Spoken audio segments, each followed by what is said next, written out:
Hello friends, आज का हमारा टॉपिक है कॉमन कलेक्टर कॉन्फ़िगरेशन। इससे पहले मैंने 3 वीडियोस बनाई हैं इसी टॉपिक के ऊपर कि ट्रांजिस्टर कॉन्फ़िगरेशन क्या होता है, उसके टाइप्स के बारे में बताया था मैंने। 3 टाइप के होते हैं, common base configuration, common emitter configuration और कॉमन कलेक्टर कॉन्फ़िगरेशन। तो 2 टॉपिक मैं पढ़ा चुकी हूँ, कॉमन बेस कॉन्फ़िगरेशन और कॉमन एमीटर कॉन्फ़िगरेशन। आज का जो मेरा टॉपिक है वो है common collector configuration. Okay, now we start our topic.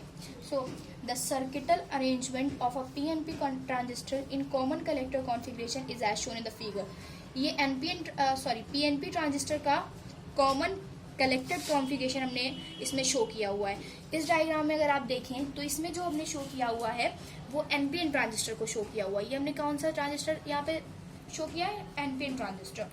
और NPN transistor common collector configuration. Okay, तो देखिए ये जो हमारा टॉपिक है इसमें पीएनपी और एनपीएन में हमने अंतर पहले भी बताया है कि सिर्फ इतना होता है कि इसमें अगर पीएनपी है तो करंट एमिटर टर्मिनल से दूर की ओर होती है, बाहर की ओर, उसके अपोजिट होती है, एमिटर टर्मिनल से दूर जा रही है। ओके, और अगर हमारा एनपीएन ट्रांजिस्टर होता है तो हमारी जो करंट होती है वो एमिटर टर्मिनल की ओर होती है। देखिए एमिटर टर्मिनल की ओर होती है, बस इतना फर्क होता है। बाकी आप कोई सा भी यूज कर सकते हैं। अगर आप कॉमन कलेक्टर कॉन्फ़िगरेशन का यूज कर रहे हैं, common base configuration, common emitter configuration, किसी भी कॉन्फ़िगरेशन का यूज कर रहे हैं तो आप कोई सा भी सर्किट यूज कर सकते हैं, चाहे कोई सा भी ट्रांजिस्टर यूज कर सकते हैं। चाहे आप एनपीएन ट्रांजिस्टर का यूज कर लें, चाहे आप पीएनपी ट्रांजिस्टर का यूज कर लें।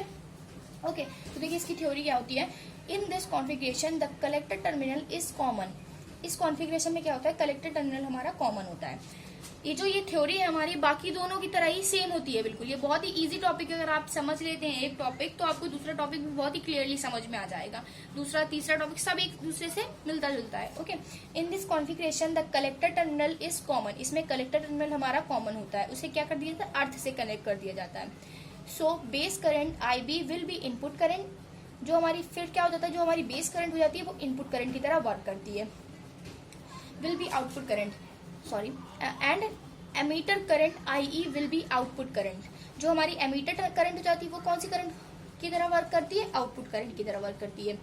When an input alternating voltage E input is applied across the input load R1। जब इनपुट अल्टरनेटिंग वोल्टेज को R1 के सिरों पर अप्लाई किया जाता है, R1 इनपुट रेसिस्टेंस के सिरों पर अप्लाई किया जाता है, the input current IB varies to vary the input collector current IB varies to vary the output emitter current IE। तो क्या होता है, ये अल्टरनेटिंग वोल्टेज जैसे ही अप्लाई करते हैं तो ये IB के मान को वेरी करा देता है, और IB का मान वेरी करता है तो हमारा IE और IC का मान वेरी करने लगता है। तो क्या होता है, IB varies to vary the output emitter current IE।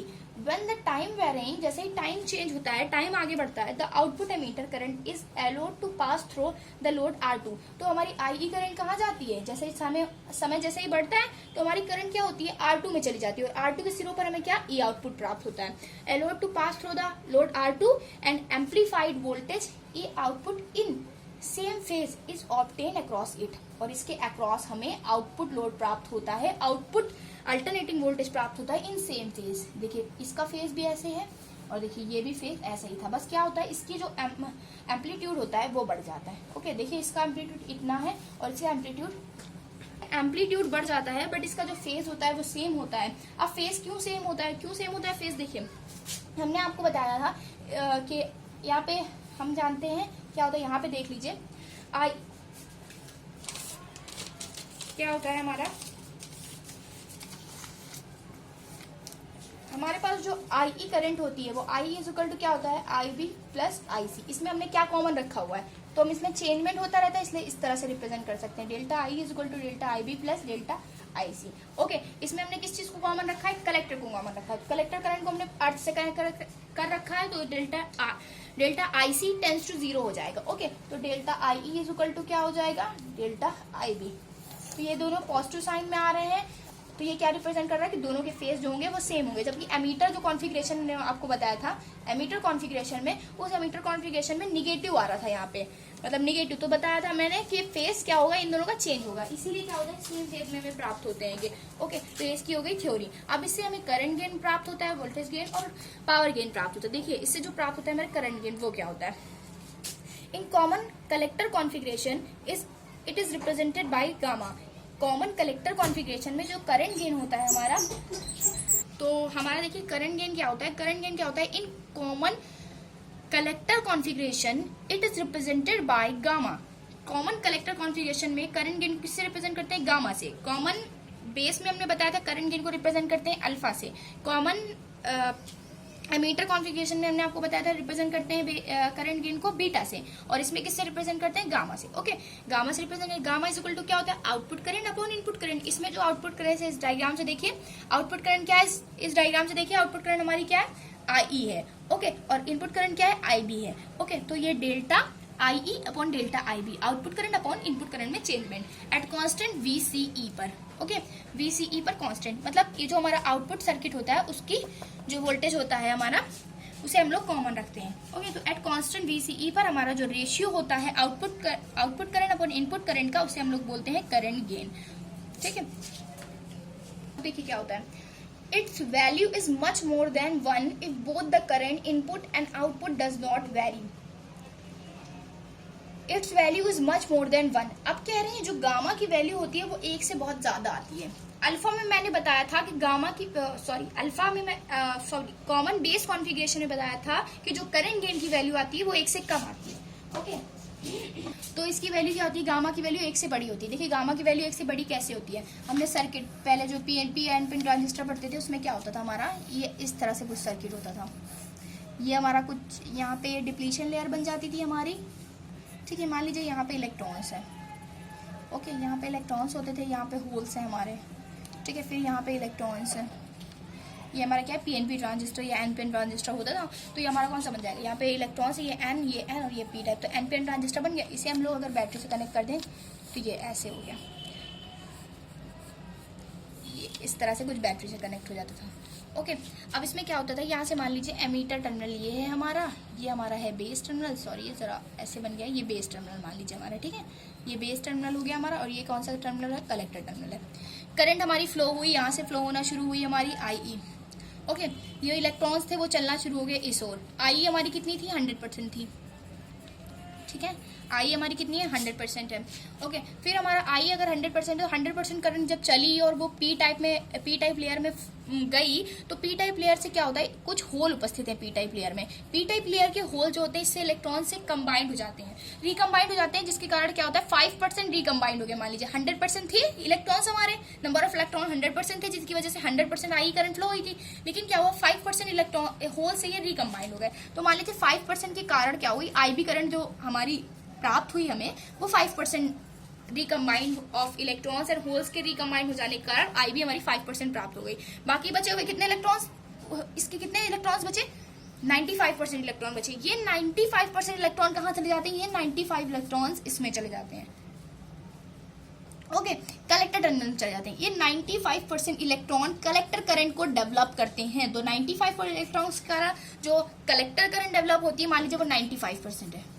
Okay, तो देखिए ये होता है हमारा कुछ इस टाइप से। एग्जाम्पल के तौर पर आप मान लीजिए 7%, 3%, 4%, मतलब अप्रोक्सीमेटली 10% के अंदर ही क्या होते हैं हमारे आई बी करंट जो मतलब रिकम्बाइंड होते हैं इलेक्ट्रॉन होल से, वो 10% के अंदर ही हो जाते हैं। तो बाकी बची हुई करंट हमारी क्या हो जाती है? आईसी हो जाती है। तो इस तरह से अगर हम देखें तो गामा का क्या होता है? गामा हमारा जो करंट गेन होता है, current gain is equal to हमने आपसे बताया, इधर देखिए I E upon I B, मतलब एमीटर करंट में changement delta I upon delta I भी हमने आपसे बताया। तो आई बी करंट में चेंजमेंट कितना आया? आई कितनी है हमारी? 100%, 100 लिख दिया मैंने। ओके, आई भी कितना है हमारा? 5%, तो 5 लिख दिया। 5 से 100 को डिवाइड करेंगे आप तो आ जाएगा 5 to the 10, 0 से 20% आ जाएगा हमारा। कितना आ जाएगा? 20% आ जाएगा। ये 20 क्या शो कर रहा है? इससे पहले जो मैंने आपको कॉमन बेस बताया था उसमें जो आ रही थी हमारी करंट गेन की वैल्यू, करंट गेन की वैल्यू कॉमन बेस में जो आ रही थी, कॉमन बेस में जो आ रही थी वो आ रही थी 1 से कम आ रही थी। ठीक है, और फिर जो हमने आपको बताया कॉमन एमीटर कॉन्फ़िगरेशन, उसमें आ रही थी 19 वैल्यू। कितनी आ रही थी? 19 अप्रोक्सीमेटली, जो कि 1 से 1 से काफी बड़ी थी। पर अब जो वैल्यू आ रही है हमारी वो है 20 आ रही है हमारी, जो कि 1 से और भी ज्यादा बड़ी है। तो हमारा इन तीनों में से कॉन्फ़िगरेशन कौन सा बेस्ट हुआ? कॉन्फ़िगरेशन जो बेस्ट हुआ हमारा वो ये हुआ कॉन्फ़िगरेशन बेस्ट। ओके, ये कॉन्फ़िगरेशन बेस्ट हुआ। लेकिन इन तीनों में जो सबसे बेस्ट कॉन्फ़िगरेशन होता है वो होता है हमारा कॉमन एमीटर कॉन्फ़िगरेशन। ये कौन सा कॉन्फ़िगरेशन है? कॉमन बेस कॉन्फ़िगरेशन है ये वाला, जिसमें 1 से वैल्यू कम आती है। ये वाला कौन सा कॉन्फ़िगरेशन है? ये कॉमन एमीटर कॉन्फ़िगरेशन है। ये वाला कौन सा कॉन्फ़िगरेशन है? कॉमन कलेक्टर कॉन्फ़िगरेशन है। तो सबसे बेस्ट कौन सा कॉन्फ़िगरेशन होना चाहिए? Common collector configuration. लेकिन ऐसा होता नहीं है, होता कौन सा बेस्ट है? Common emitter configuration. ऐसा क्यों? अभी हम आपको बताएंगे ऐसा क्यों होता है। तो आप इतना जान लें कि इसमें जो करंट गेन का वैल्यू आती है, करंट गेन की वैल्यू 1 से बहुत ज्यादा आती है। ठीक है, इसमें जो करंट गेन की वैल्यू आती है वो 1 से बहुत ज्यादा आती है। ओके, देखिए इसमें करंट गेन की वैल्यू 1 से ज्यादा आती है, much more than 1 in both the circuits. In both the current input and output does not very. अगर ना ही इनपुट की करंट वेरी करे ना ही आउटपुट की, तो हमें गामा की वैल्यू क्या होगी? आउटपुट अपॉन इनपुट, डायरेक्टली सीधा सीधा IE upon IB at constant VCE। तो इसे हम लोग क्या बोलते हैं? Current gain in common collector configuration. अब देखिए इसके लिए वोल्टेज गेन कितना होता है? वोल्टेज गेन को रिप्रेजेंट किया जाता है ए गामा से। बस सिर्फ जो रिप्रेजेंट किया जाता है बस सेम होता है, ए से उसमें भी था, बस उसमें अल्फा बीटा गामा चेंज होते जा रहे हैं सब में। ठीक है, तो ए गामा से रिप्रेजेंट किया जाता है। ए गामा इज इक्वल टू क्या हो जाएगा हमारा? वोल्टेज इज इक्वल टू क्या होता है? वोल्टेज इज इक्वल टू होता है output voltage upon input voltage. तो आउटपुट वोल्टेज को क्या लिख सकते हैं? यहाँ पे क्या है? ई आउटपुट वोल्टेज अपॉन ई इनपुट वोल्टेज। ठीक है, आउटपुट वोल्टेज को हम क्या लिख सकते हैं? I इंटू आर लिख सकते हैं। V is equal to I R. तो output current into output load, input current input load, तो ये इनपुट के बराबर हो जाएगा। तो delta IE upon delta IB को क्या पड़ा? गामा माना था हमने अभी पीछे करंट गेन में, और ये ऐसे ही उतार देते। हमारा क्या आ गया? वोल्टेज गेन आ गया। अब हम आते हैं पावर गेन पे। देखिए पावर गेन को किससे रिप्रेजेंट किया जाता है? कॉमन कलेक्टिव कॉन्फ़िगरेशन में P गामा से। P gamma is equal to क्या हो जाएगा? P इज इक्वल टू होता है हमारा, P इज इक्वल टू होता है VI। V हमारा क्या हो जाएगा यहाँ पे? Voltage gain. I क्या हो जाएगा? Current gain. तो voltage gain into current gain, power gain is equal to, तो A gamma is equal to की वैल्यू कितनी निकली? Gamma R2 upon R1। और गामा की वैल्यू कितनी होती है? गामा होती है। ठीक है, इसकी वैल्यू तो गामा से इधर के गामा मल्टीप्लाई, तो गामा स्क्वायर हो जाएगा R2 अपन R1। ये डायरेक्टली लिख दिया गया, तो P गामा की वैल्यू ये आ जाएगी हमारी। ओके, तो आई होप आपको समझ में आया होगा करंट गेन क्या होता है, वोल्टेज गेन क्या होता है और पावर गेन क्या होता है। अब देखिए हम इसका यूज क्यों नहीं करते हैं। In this configuration, the current gain gamma is so much more than 1। एक से बहुत ज्यादा होता है, मैंने आपको अभी बताया। दोनों ही कॉन्फ़िगरेशन से इस कॉन्फ़िगरेशन में जो हमें गेन प्राप्त होता है, करंट गेन, वो एक से बहुत ज्यादा होता है। So voltage gain and power gain will also excellent. तो वोल्टेज गेन और पावर गेन दोनों ही अच्छे होंगे। And a net phase shift is 0 input and output circuit. और नेट फेज क्या है? नेट फेज में कोई भी अंतर नहीं है, दोनों सेम फेज में है, 0 का इनमें डिफरेंस है। ओके, तो ये हो गया हमारी इसकी क्वालिटीज। अब देखिए इसका यूज हम लोग क्यों नहीं करते हैं एम्पलीफिकेशन में। इसका यूज ना करके हम कॉमन एमीटर कॉन्फ़िगरेशन का यूज क्यों करते हैं? क्योंकि देखिए common collector configuration is never used for amplification purpose. इसका यूज एम्पलीफिकेशन पर्पस के लिए नहीं किया जाता है, क्योंकि in this configuration emitter terminal is taken as output. इसमें जो हमारा एमीटर टर्मिनल है, एमीटर टर्मिनल जो हमारा है उसे हमने आउटपुट लिया हुआ है, आउटपुट की तरह माना है। ठीक है, विच इज अब्सर्ड, जो कि थोड़ा अपवाद है, अपवाद के रूप में माना गया। क्यों? मान एमीटर टर्मिनल हमारा कभी भी आउटपुट के रूप में नहीं जाता है। जो हमारा एमीटर टर्मिनल होता है, ये जो हमारा एमीटर टर्मिनल होता है वो कभी आउटपुट के रूप में नहीं जाता है। वो हमेशा इनपुट होता है, या तो उसे कॉमन भी आप कर सकते हैं, बट आउटपुट के रूप में एब्सर्ड लगता है थोड़ा, इसलिए क्या होता है? एब्सर्ड माना गया। The collector terminal in which the output is obtain, the collector terminal in which जिस कलेक्टर करंट जहां पे हमें आउटपुट मिलता है is grounded in the configuration. और जहां पे हमें आउटपुट मिलना चाहिए, मतलब जिस कलेक्टर करंट पे हमें आउटपुट मिलना चाहिए उसे हमने ग्राउंडेड कर रखा है। ये थोड़ा सा, ये जो चीज होती है कॉमन कलेक्टर कॉन्फ़िगरेशन में, ये अब्सर्ड मानी जाती है, जिसकी वजह से यही कारण है कि जो हमारा कॉमन कलेक्टर कॉन्फ़िगरेशन है उसका यूज एम्पलीफिकेशन में नहीं करते हैं। मतलब आप रीजन समझ रहे हैं ना क्यों नहीं करते हैं।